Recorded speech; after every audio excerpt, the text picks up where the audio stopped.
Welcome back to BreslovCampus, Insights in the Parsha of the Week, Chayei Sarah. We see in the Torah that Avraham Avinu really worked hard to have Sarah buried specifically in Maarat HaMachpela. We're taught by the sages, Rashi brings us down, that when in Parshat Vayera, Avraham was visited by the three angels, and he wanted to serve them food, specifically cow tongue, which was considered a delicacy, pickled in mustard. So the animals ran away from Avraham Avinu, and he started chasing after them, and Hashem made it that they purposely ran into the cave of Machpela, and Avraham Avinu entered the cave, and he smelt the scent of Gan Eden. And in fact, the Gemara says that he even saw Adam and Chava lying down in this cave. And Avraham Avinu recognized that this was the entrance to Gan Eden, and he very much wanted that they should be buried there. That means him and his wife Sarah, along with Yitzchak and his future wife, and also Yaakov and his future wife Leah.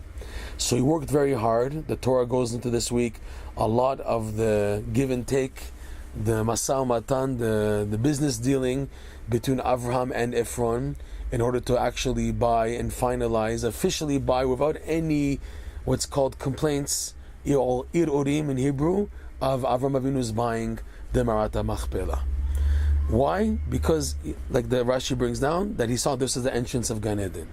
So the question is asked, so what? Why, Avraham Avinu, are you working so hard specifically to bury Sarah here in the cave of Machpela? Reb Noson explains that it's called the cave Maarat HaMachpela, the cave of Zugot. Machpela means Zugot, of couples. And there's 4 couples here. There's supposed to be 4 couples. Avraham Avinu knew that there were supposed to be 4 couples. Like we said, Adam, Avraham, Yitzchak, and Yaakov. And by the female side, Chava, Sarah, Rivka, and Leah.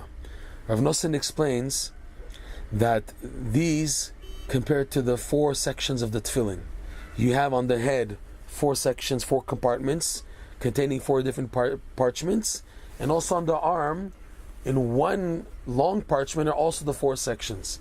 But you have 4, and they correspond to the 4 masculine, that's the 4 men, and the 4 feminine. What's the connection here? That Avraham saw that this was the entrance to Gan Eden, and that if he and all the rest of the forefathers would be buried together in this place, which is the entrance to Gan Eden, and the idea, the concept of the Garden of Eden is a reflection of what's called real life, because a Jew in this world also can live connected to Gan Eden. You can have a person who's in this physical world, yet is not really here. He's living on a different plane, a plane of the Garden of Eden, which represents true life. True life, meaning on a practical level of a major open awareness of godliness everywhere. That's called true life. This is the level of the tzaddikim. They tap into what's called the chaya, this 4th level of the soul called chaya, which is represented in chokhmah, knowledge, like the verse says, ha-chokhmah techayet be'aleha, that knowledge brings life to those who possess it. So now the tzaddikim, that is their thrust, to connect to the chaya, this 4th level of existence of this soul, and live with it, connected on a conscious level in this world. Avraham Avinu wanted this for the benefit of all the Jewish people. If now these 4 couples would be buried at the entrance of Gan Eden, and these 4 couples represent the 4 sections of the Tefillin, Reb Noson explains that this enables every Jew who puts on Tefillin, you're basically connecting to the concept of the 4 couples. You're connecting every day when you put on your tefillin to the spirit, the energy of Adam and Chava, Avraham and Sarah, Yitzchak and Rivka, Yaakov and Leah. And what that affords you is the power of the tzaddikim. Reb Noson explains that it's called the doubled cave, Maarat HaMachpela, because the tzaddikim, whatever they reach is like a double portion. They really tap into what's really out there. Okay? And that's hinted to in the name of the Parsha, Chayei Sarah, the lives, not life, singular, but the lives, Lives, of Sarah, indicating the double living standard of the tzaddikim, that it's even a higher level. It's called Chaya Chaim, the life of life, if you want to say, on a higher level.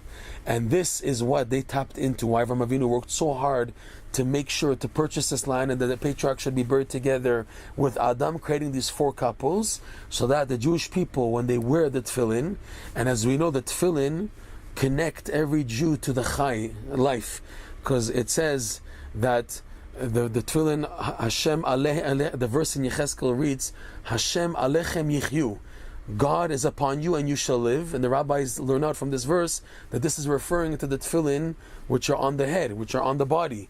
And it's called Chaim, life, because the Tefillin tap a person into what's called real life, which is why it's so important that a Jew puts on Tefillin every day, obviously the days that we're obligated to put on Tefillin, because the Tefillin maintains that whatever a Jew does, even on a subconscious level, it's connected to the life of life, the true life. The whatever I'm doing in my mundanity, it will be still connected to the real life, the Chayei Sarah, the life of the tzaddikim.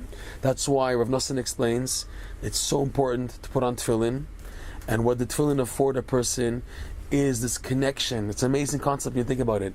Connection to the cave of the patriarchs, connecting every Jew as they are, as far as they are, as low as they are, as blemished as they are, but still I get to put on the Tefillin, which connects me to the life of life, the life of the tzaddikim, corresponding to the 4 couples located in the cave of Machpela, as the source of the energy of the Tefillin, which also connects to this special life of the tzaddikim.